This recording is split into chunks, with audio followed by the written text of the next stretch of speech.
सृष्टि उत्पत्ति। गुण सारी सृष्टि की उत्पत्ति के समवायी अर्थात उपादान कारण है।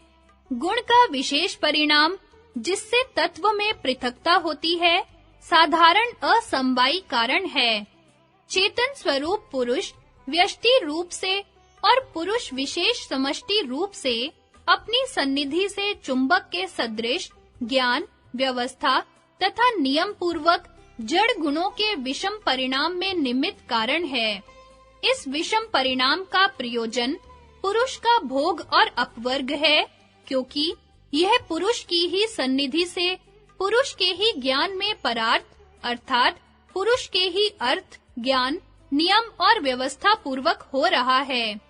त्रिगुणात्मक जड़ तत्व और पुरुष दोनों अनादि हैं, इसलिए इनका पुरुष के साथ सन्निधि मात्र संयोग, साम्य परिणाम, विषम परिणाम तथा पुरुष का भोग और अपवर्ग का प्रयोजन भी अनादि है। अनादि का अभिप्राय काल की सीमा से परे होना है और काल कोई वास्तविक वस्तु नहीं है। विषम परिणाम के पीछे क्रमों के परत्व और अपरत्व बतलाने के लिए केवल बुद्धि का निर्माण किया हुआ पदार्थ है। पुरुष का बहुत्व। सांख्य ने जहाँ पुरुष को अनेक माना है, वहाँ केवल व्यष्टि अस्मिता की अपेक्षा से है। चेतन तत्व से प्रतिबिंबित व्यष्टि चित्त जिनमें अहंकार बीज रूप से छिपा रहता है, उसकी संज्ञा व्यष्टि अस्मिता है। वास्तव में अव्यक्त प्रधान प्रकृति के सदृश पुरुष भी संख्या रहित है। जिस प्रकार बुद्धि के धर्म, सुख दुख, प्रेतभाव, क्रिया आदि पुरुष में आरोपित कर लिए गए हैं, इसी प्रकार अस्मिता का बहुत्व पुरुष में केवल आरोप मात्र है, क्योंकि बुद्धि चेतन से प्रतिबिंबित होकर ही चेतन जैसी प्रतीत होती है। जैसे एक ही सूर्य अनेक जलाशयों में प्रतिबिंबित होकर उन जलाशयों के प्रतिबिंब की अपेक्षा से अनेक कहा जाता है, इसी प्रकार एक ही चेतन तत्व अनेक चित्त रूपी जलाशयों में उनकी संख्या की अपेक्षा से अनेक कहा जाता है। जब त्रिगुणात्मक, परिणामी, सक्रिय जड़ तत्व अपने अव्यक्त रूप में संख्या रहित है, तब गुणातीत, अपरिणामी, निष्क्रिय चेतन तत्व के शुद्ध ज्ञान स्वरूप में जो अव्यक्त से भी सूक्ष्मतर है, संख्या की संभावना कैसे हो सकती है? पुरुष में अनेकत्व का आरोप अस्मिता कलेश की अहम वृत्ति के साथ आरंभ होता है और विवेक ख्याति द्वारा इस अहम वृत्ति के अभाव से निवृत्त हो जाता है, क्योंकि अहंकार ही अहम भाव से भिन्नता का सूचक है। भाव यह है कि स्वरूप स्थिति अथवा कैवल्य की अवस्था में बुद्धि का संयोग न रहने पर उसके धर्म, सुख दुख, क्रिया आदि के सदृश बहुत्व का भी अभाव हो जाता है। जन्म, मरण और करणों के अलग-अलग नियमों से एक साथ प्रवृत्त न होने से और तीनों गुणों के भेद से पुरुष का अनेक होना सिद्ध है। अर्थात सब पुरुष न एक साथ जन्म लेते हैं, न एक साथ मरते हैं। उनका अलग-अलग जन्म मरण होता है। इसी प्रकार कर्णों में भी भेद है। कोई अंधा है, कोई बहरा है, कोई लूला है। सब एक जैसे नहीं हैं। सब में एक जैसी प्रवृत्ति भी नहीं है। अर्थात एक समय में सब एक ही कर्म नहीं करते। जब एक सोता है, तब दूसरा जागता है, तीसरा चलता है इत्यादि।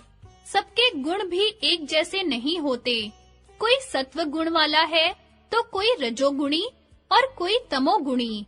किंतु यह अनेकत्व बद्ध पुरुषों की अपेक्षा से होता है, न कि मुक्त पुरुषों की अपेक्षा से, क्योंकि जन्म मरण, इंद्रिय दोष और सत्वगुणी, रजोगुणी और तमोगुणी होना इत्यादि जो पुरुष के अनेकत्व के साधन हैं, अंतःकरण आदि के धर्म हैं, न कि शुद्ध चेतन तत्व के। जिस प्रकार एक ही वायु नाना भुवनों में प्रविष्ट होकर उनके प्रति रूप हो रहा है, इसी प्रकार एक ही सब भूतों का अंतरात्मा नाना प्रकार के रूपों में प्रतिरूप हो रहा है और उनसे बाहर भी है। पुरुष इस देह में स्थित हुआ भी पर अर्थात त्रिगुणात्मक प्रकृति से सर्वथा अतीत ही है।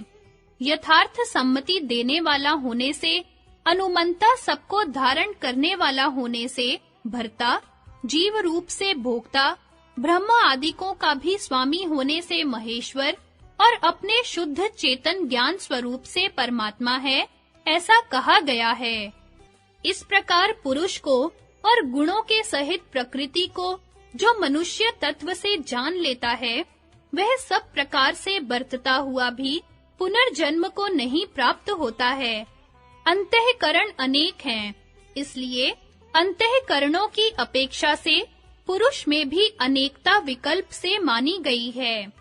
पुरुष और अंतःकरण आदि में विवेक भेद ज्ञान न होने के कारण जैसे उनके अन्य सब धर्म पुरुष में अज्ञान से आरोपित होते हैं, वैसे ही उनका धर्म अनेकत्व भी अज्ञान से पुरुष में आरोपित होता है।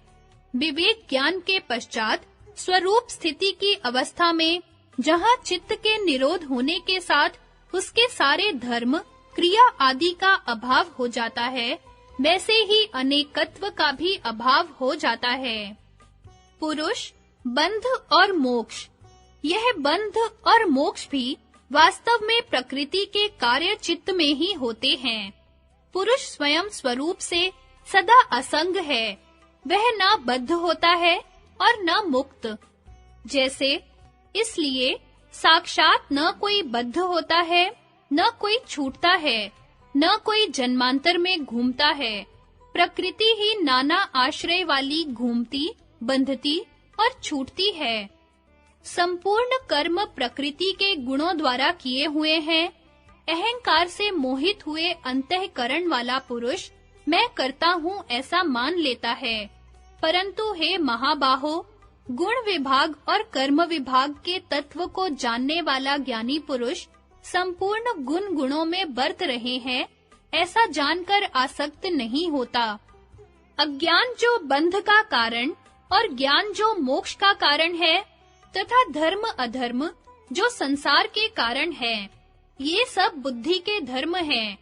इनका साक्षात संबंध बुद्धि से है, क्योंकि परिणाम बुद्धि में होता है, न कि अपरिणामी पुरुष में।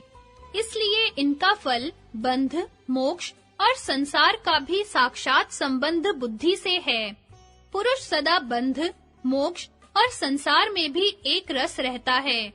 बुद्धि में भेद होता है।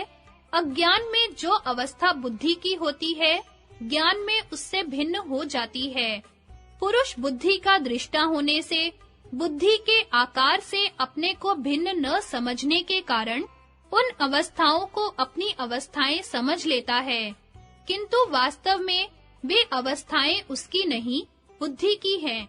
इसलिए बंध, मोक्ष और संसार का संबंध बुद्धि से है, जो प्रकृति का रूपांतर है। ऊपर बतलाए हुए प्रकार के अनुसार बुद्धि का पुरुष के साथ परंपरा संबंध है। इसलिए ये बुद्धि के धर्म पुरुष में आरोपित कर लिए गए हैं। जैसे योद्धाओं की जीत हार राजा की जीत हार समझी जाती है, प्रकृति जिस प्रकार अपने को बांधती और छुड़ाती है, कारिकाकार उसको निम्न प्रकार से बतलाते हैं। प्रकृति स्वयं अपने आप को 7 रूपों से बांधती है और फिर वही पुरुषार्थ के लिए एक रूप से छुड़ाती है। सांख्य दर्शन में पुरुष का बहुत्व। सांख्य दर्शन में जहाँ इस विषय का वर्णन किया गया है, अब उस पर प्रकाश डालते हैं।